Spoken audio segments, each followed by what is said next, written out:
This is actually a talk that I've been wanting to give for a while, but I couldn't muster the courage to do it. And I kind of thought, like, well, if I just let it sit in my head for like a year, maybe I'll come up with a way of doing it.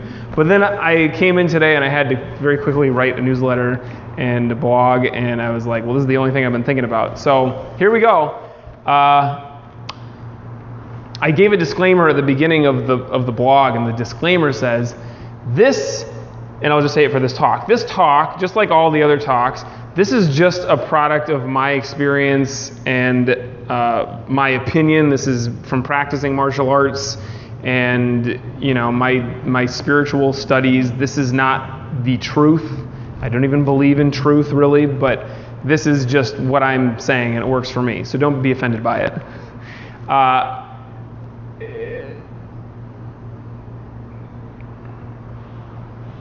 You are God. You are God. And so am I. And really, when I first had this thought or this realization, I had it like, I'm God. But I can't talk about that because that sounds really wrong. So I'll start with this. You are God. And I mean that like in a stronger way than you think I mean it. You think he means like, oh, because we're all like part of the universe and it's all that. And I do mean that, but I also mean you're God. And some of you, when you hear that, you don't think much of it. And some of you, when you hear it, you might think a lot of it. But here's what I mean when I say it. I was praying, and I don't pray very often. My idea of God is different from most people's idea of God. I was raised Catholic, and I was like in church feeling all like claustrophobic. It's all about like how, you know, God is judging you and you got to do everything right or you're going to go to hell. That was like the extent of my understanding of God as a kid. And so I was like, I don't like this stuff at all. And I would literally, like, still to this day, I actually, when I go to church, I feel claustrophobic. I feel like I can't breathe. I feel like the walls are closing in on me and like everyone else is sucking up all my oxygen. And it's because of like what I made religion and God mean to myself as a kid. So I don't pray that much because I don't really like the concept of well, I don't want to say that. I actually do like the concept of God. I don't jive with it. It doesn't. I don't. There's a word that really makes perfect sense in this situation. I don't connect with it. It doesn't resonate with me as well. The idea of God having like a personality and there being like, you know, essentially a person. And I always think of it as like Grandpa in the clouds, like Grandpa in the clouds telling me what to do. I don't like that. I don't like being told what to do. So I made God something else, or I made, you know, my spirituality or my religion basically martial arts. And it's like being mindful, being present, being in the moment, meditation. And I really liked something that Sifu Brown said. He's said many times, and I've heard it other places too, or something similar to it, which is if prayer is talking to God, then meditation is listening to God. And I just thought like, well, it's kind of pretentious to talk to God. Like, what do I have to say? God's heard it all, so I'm just going to listen. So I just meditate. But prayer is powerful. There's no question. Like, especially if you have a personal relationship with God, if you have a strong belief and you pray, it does something.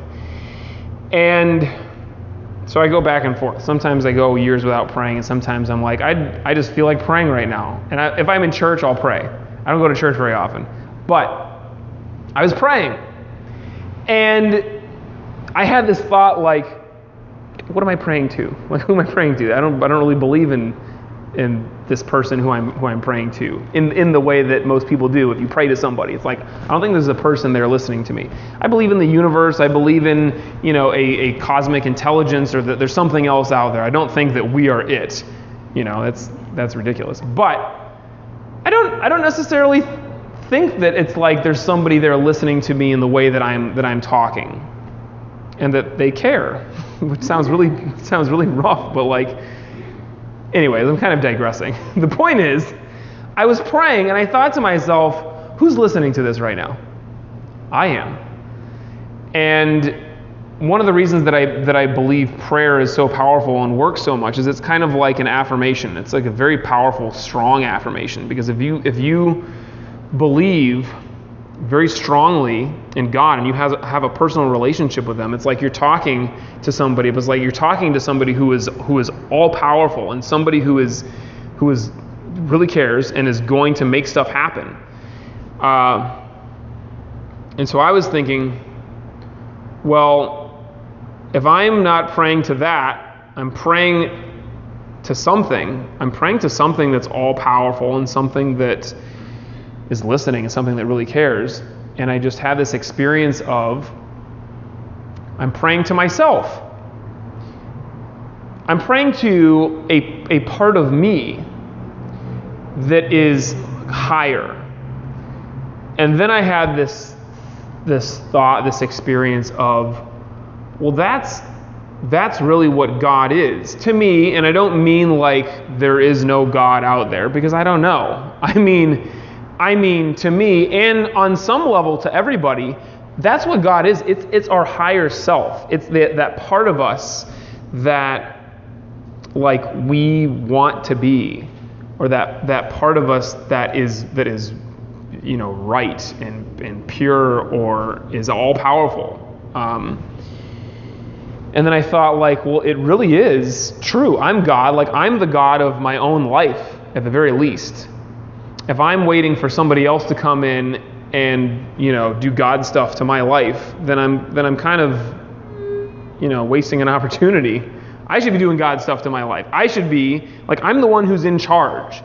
And I'm not saying that if you believe in God or you believe in a higher power, that can't have an effect on your life, of course. Like, that's what it does. And I think we have that within us. And if you talk to God, God would say, you gotta handle stuff for yourself. It's like that, what was it, that joke? I'm gonna totally butcher this joke.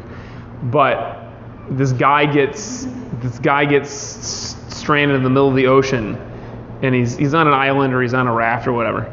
Let's say he's on an island. I've always fantasized about being stuck on an island, because I think I could just meditate all day long and just eat coconuts, and it'd be so nice. I don't have to worry about teaching class or like paying the rent or anything.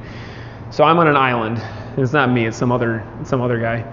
And he starts praying. He's like, "Please God, come rescue me." And this person in a ship comes by, and they say, "You need help?" And he's like, "No, God's gonna save me." And this guy in a canoe comes by, and he says, "You need help?" "No, God's gonna save me." A plane comes by and yells down, "You need help? Should I send somebody for you?" "No, God's got me. God's gonna save me." And the guy dies, and he goes to heaven, and he's like, "God, why didn't you save me? Why didn't you get me off that island?" And he said, "What did you think the boat and the canoe and the plane were for?" And it's like that is, if you believe in free will, or you believe this power that we're given, that's our job. And when I say you are God, I mean for it to have that kind of visceral reaction or response that it should, where you're like, "Oh, I'm God? Well, that's a ridiculous thing to say." No, you're God, and you have to take responsibility for it. You have to act in your life like you are God, like you are the highest force, the only thing that is going to make things happen for you. It's a serious responsibility. And when I had this thought of I am God, I had it on a few different levels. One of the levels was really like I'm it. I'm part of the universe, and if there is God, God is in me, and like we're all part of the same thing. And I had it on this level of, just practically speaking, I got to take responsibility. And I'm a person who takes responsibility in life, and I get things done, and you can always take more responsibility. But I had it on the level of like, just practically speaking, is there really anything to be afraid of or to be nervous about? Because you're God, you know? And I went into this conversation with somebody that was a conversation, honestly, that I had been dreading for a long time. This is a very kind of confrontational, scary conversation. And I was going into it thinking, like, I'm not looking forward to this at all. I am kind of afraid of this, and it takes a lot to make me afraid, but I was there. I was like, I don't want to do this. And I'd been putting it off, and I'd been like whiny about it, and then I remembered, I'm God. So I have to like step up. And I also had this feeling of like lightness, like if this power is within me, what is really scary? Like, what is there to be so worried about? And it just instantly was like all that fear and anxiety and everything that had built up just melted away, because God doesn't have all that stuff. God's not worried about how this conversation is going to go. Like, what's this person going to think of me? God's like, shut up and do what I say. Like, that's it, right? And so if we have this understanding or this experience or this feeling of like that is something that lives within me. That is something that is a very real, in fact, it's the most real part of me. This thing that we experience life through is the ego. That's not real. That's something that we make up. That is our mask that we put on, or it's like a lens that we look through. It's not real. What's real is this deeper, bigger self, this grander thing, this experience of ourself as God or the divine or the universe. And this is what we're aiming for when we meditate, is to, like I said, to listen for this and to get beyond the ego and to really feel like what it is to not have all of that stuff in the way, to directly experience God, to directly experience the divine in your deeper self. So we don't have a lot of religious or spiritual, I mean, it's spiritual in like the Zen martial arts arena, but we don't have a lot of stuff that talks about God in the dojo. But I got The Prophet. This is a good one. Anybody read this yet? This is a great book. Really, really beautiful, really wonderful. So there's this, in the chapter about religion, this last part, the prophet says, "And if you would know God, be not therefore a solver of riddles. Rather look about you, and you shall see him playing with your children. And look into space, and you shall see him walking in the cloud, outstretching his arms, in the lightning and descending in rain. You shall see him smiling in flowers, then rising and waving his hands in trees." And it's like, if you admit to yourself that you are God, and you have to also admit to yourself that God is everybody else and everything else. And this is some great stuff.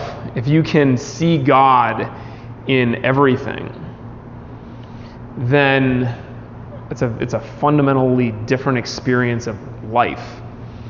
And I mean this, like, you don't have to have the same belief or understanding or experience of God or the universe or the divine as I do, but for you, for whatever it is that's out there and is bigger than yourself, and whatever is the greatest possible undertaking or like level of advanced humanity or you know, just whatever it is that's out there that is the grand ultimate supreme biggest best whatever, it's here, it's in these mats, it's in this person who you're practicing with, and it is behind the darkness of closed eyes. That's what's waiting for you every time you sit to meditate.